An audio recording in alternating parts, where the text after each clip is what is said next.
Ladies and gentlemen, over the past couple days, I've been taking time off to deep dive, research, and prepare interviews for the next stage of our lives because, quite frankly, the XRP train is about to leave the station. We've been warning you. 2024 is the year we see this XRP chart break out to new all-time highs. And specifically, for the past couple weeks, we've been telling you that the March 2017 style pattern for XRP was playing out and repeating in real time. And we are at the end of this pattern. We are about to break out. We are about to have everything go in our favor and in our direction. The XRP army will be remembered. And I want to give a big thank you to all the chart analysts that have helped on this journey with us.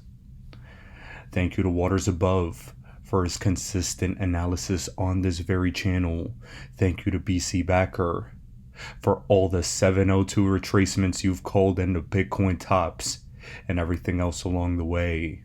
Much love to Rob R for teaching this community how you go about trading and taking profits based on percentages. Thank you to Torrey Corton for being a aggressive bear and teaching people that being a bear is very profitable. But there's one person that I haven't had on my channel yet that I'm bringing on tomorrow to help break down for every single one of you additional confirmation that this XRP breakout is about to take off, and that's Credible Crypto, one of my favorite analysts in the space and one of my favorite XRP Army and H Barbarian members in the world. Guys, I'm extremely excited to have him on because, let's be honest here, despite the fact that Waters has accurately pinpointed the FTX and Terra Luna collapses when the Israel-Palestine conflicts were going to start, when the top of the SEC lawsuit XRP price was, a lot of people don't like him because he uses the lizard talk to decipher his chart analysis. But with Credible Crypto, there's no extra. It's just the analysis. And for some of you guys at home, that's your cup of tea. And if there's one thing about this channel is that we need to use everything, all pieces of knowledge in order to decipher the lizard talk and truly find out what the hell is going on this planet. I do the fundamentals. I get into the geopolitical. We bring on analysts to break down the charts. And trust me when I say, over the next couple weeks, we are going to be regarded as some of the most intelligent investors in history. Ladies and gentlemen, the final leg of this 5-phase XRP price chart pattern that has been repeating from the 2017 style cycle is at its final breaking point before this parabolic run. New all-time highs is on the horizon.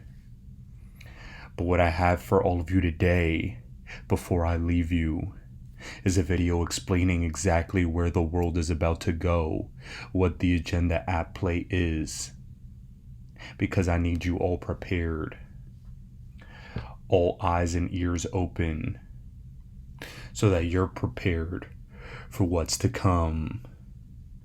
I look forward to all of you seeing that Credible Crypto video tomorrow. But for today, I'm going to leave you with Whitney Webb breaking down the agenda for the new world. As always, guys, I appreciate every single one of you. Now I'll be back tomorrow with another video. They have essentially said that this is the only way of legal identity, and so if you don't participate in that system as far as the state or the private sector is concerned, you don't exist. So by not participating in that system, you're inherently excluded from the economic system and really essentially everything. It's going to be a problem, reaction, solution type of situation where they've already made the solution, they've already developed what they want to be, the new financial governance system after this new Bretton Woods moment. They just need some sort of big event on the scale of World War II or some large event that's, equally disruptive in order to be like, all right, now it's time for a new financial governance system after this big event like they did after World War II. Mm-hmm. Today we have investigative journalist Whitney Webb warning us that we are witnessing the birth of a new international monetary system, the consequences of which will be disastrous. Whitney warns us this new financial system will replace the current Bretton Woods system and will be built solely on the blockchain. The purpose of the new financial system is total surveillance and censorship over every aspect of our lives. Whitney's warnings are based on the plans of several global elites, such as French President Emmanuel Macron and World Economic Forum founder Klaus Schwab. Schwab has warned the world that every industry from oil and gas to tech must be transformed, stating that we need a great reset of capitalism. In her most recent interview with Mark Goodwin, Whitney warns us that all world governments are pushing us towards this new world order. It is being ushered in by elites such as BlackRock's Larry Fink, who wants to tokenize all existing assets and commodities in the natural world. Whitney warns that everything will be tokenized, from forests to rivers, mountains, and lakes. Everything commoditized to be owned and traded by the super rich and powerful, all with one singular goal in mind: complete control and domination over the rest of us. Within the conversation, Whitney breaks down two important factors of the New World Order plan: digital IDs and natural world tokenization. Whitney warns that Schwab and his fellow elites are on the verge of achieving their grand plans and will use a catastrophic level event on the scale of World War II to usher in the new financial system. I think the digital ID is a key enabler of the surveillance, knowing what everyone is doing at the transactional level and being able to tweak that micromanagement based on a person's activity, because the digital ID isn't just limited to the financial system, right? It's like your travel, your health history, your career history, your education credentials, your access to telecommunications, social media, the internet.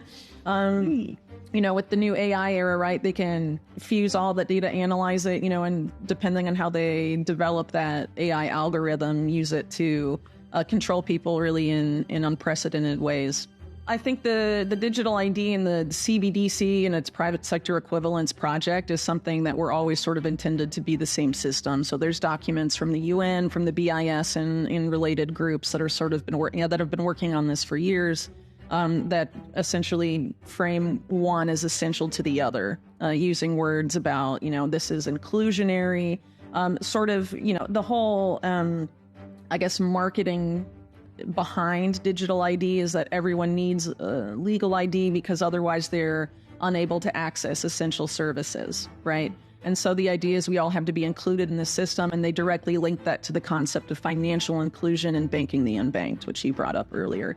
But inherently, these systems actually function in an exclusionary way based on how they've been set up. They have essentially said that this is the only way, this will be the only way to prove you have legal identity. And so if you don't participate in that system as far as the state or the private sector is concerned, you don't exist. So by not participating in that system, you're inherently excluded from the economic system and really essentially everything. So you have to onboard to the surveillance state or be excluded from everything. So it's, being marketed as inclusion, but it's really inherently exclusionary. Totally. So how does this system get triggered? How do we move into the Mark Carney-ism? Well, I think they sort of give it away when they say that this is the new Bretton Woods movement that needs to be seized. So Bretton Woods was what came out of World War II, essentially, and was the creation of a new financial governance system after World War II. And this is essentially an effort to create a new financial governance system that was announced well before any sort of crisis like that, but it's probably going to need a crisis of that level to be implemented and to convince people to onboard at scale. And if you subscribe to the theory that all wars are bankers' wars, which there is plenty of evidence to support that, I would say, that seems to suggest that perhaps, this is the it's going to be a problem reaction solution type of situation where they've already made the solution, they've already developed what they want to be the new financial governance system after this new Bretton Woods moment. They just need some sort of big event on the scale of World War II or some large event that's, equally disruptive in order to be like, all right, now it's time for a new financial governance system after this big event like they did after World War II. Mm-hmm. Yeah, and I think the thing that's so interesting about this like debt bubble exploding is that when you know that the debt bubble is going to explode and you want to explode it into the new system, the way that you sort of trigger that into the system that you want to get the masses to go with you is you actually want to have the most debt obligations on the record, like on the board, so that when the system pops, they'll all pop. When the debt bubble pops, every debt bubble will pop. It will be everything all at once. It won't just be like, oh, Japan's fine, the US is like, it won't work like that. Everything will pop at once. So in this weird way, you actually want to create as much debt as possible right before the pin bursts the bubble. And then you can offer this, hey, we'll service your debt 1-to-1 if you come join this new universal tokenized ledger. Just sign up here, do a selfie of your face and give us your biometrics. And then here you are. Well, it seems like in Larry Fink's case in particular, there's a goal, a big ambition there to develop new asset classes that can be used to basically fuel their existing business model and perpetuate it for millennia forward. Mm-hmm. So one of these that I've been writing about for a few years is the whole idea of natural assets. What they call nature's economy. And one of the groups that has been sort of propelling this forward, at least one of the earlier groups, the Intrinsic Exchange Group, which is a product of the Rockefeller Foundation and the multilateral development banking system, has a graphic on their website called The Opportunity. And they show there the existing amount of assets in the world economy, and then show what if we unlock natural assets, how nature's economy, it's like 6 times the amount of existing assets in the economy today.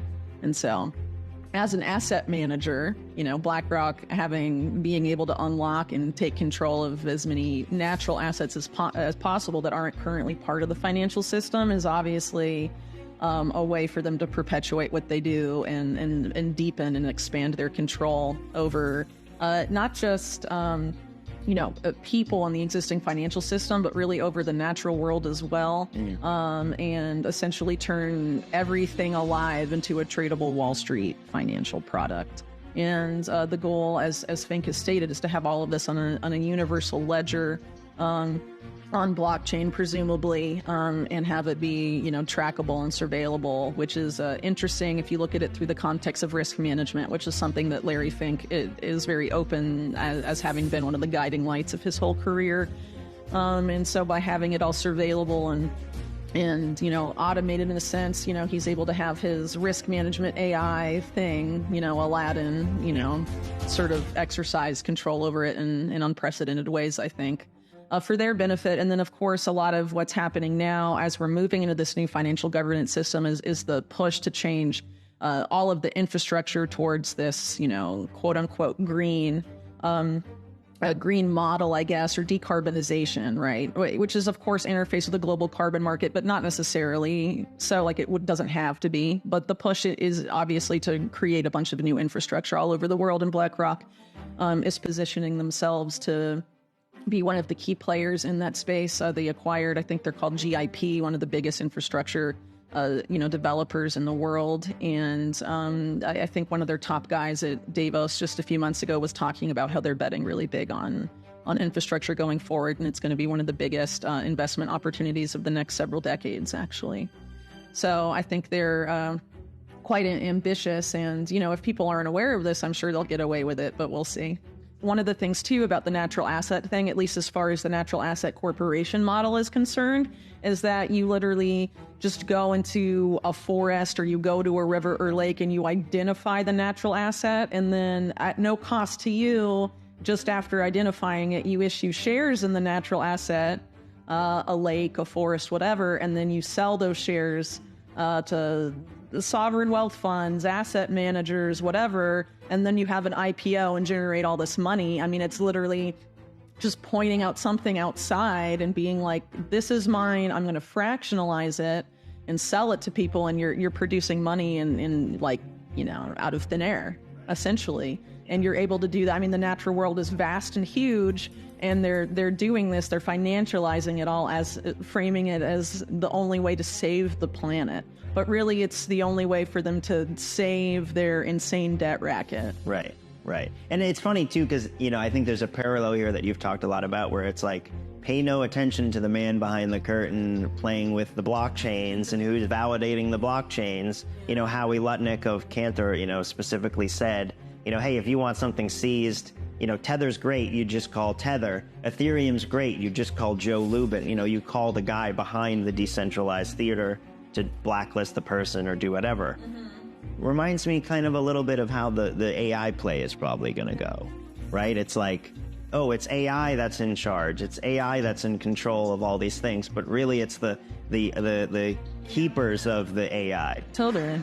Yeah. I mean, you have to pay attention to the people that are tweaking the AI, programming its objective functions that maintain it. They're able to manipulate it, and there is definitely a coordinated push to put AI in charge of as much of everything really as possible, and allows them to sort of follow what I call the Wizard of Oz model, be the man behind the curtain, but have AI be sort of this layer between you and the public that gives you sort of allows you to never be accountable for anything. You can just either blame everything on the AI or say like AI is superior to human intelligence and therefore, it's not our fault and we should trust what it says. Computer says yes, computer says no. And, I think it's very likely that AI following that same model is going to have a very big role in this coming, digital financial system. Yeah. Well, I think the selling point that we're going to be seeing soon are these same guys saying this is the free market solution to climate change. Right. Let's let the free market resolve the environmental issues that we're facing, and this is the way to do it. I think it's probably going to be cloaked under those metrics because obviously framing it in sort of a left-leaning way has been unsuccessful and generated a lot of pushback. To the point where you have big groups like BlackRock and Vanguard, abandoning some big climate groups that they were a part of. You have Larry Fink openly backing away from the term ESG after being sort of the ESG champion guy and going on record saying that a lot of this stuff that BlackRock's been involved in that's been framed as ESG isn't about politics or ideology. It's about the prospect of long-term returns and profit. So I think, him moving in that rhetorical direction is sort of a harbinger of what we're likely to see going forward, because they want the big players in financial markets to sign on, and they don't want to see it as like a state-led thing. They want to see it as a private sector-led thing to get them to onboard. And also to sort of, I think, neuter a lot of the criticism from right-leaning people and the populist right in general. The guys with guns. Yeah, well, in the States, yeah, the majority of gun owners, right? They want to sort of placate them. And I think they're also going to offer it to people as, oh, if you buy into these systems, you'll, be prosperous. This is, a return to sovereignty and prosperity. And they're going to use some of these technologies, where people have heard the terms but aren't necessarily overly familiar with them, and sort of market it as being, a return to financial sovereignty and prosperity and stuff, but not necessarily. I think it's, again, it's going to be the same debt-based monetary system. Debt is a form of control. Right. But they're going to try and market it, I think, under those metrics.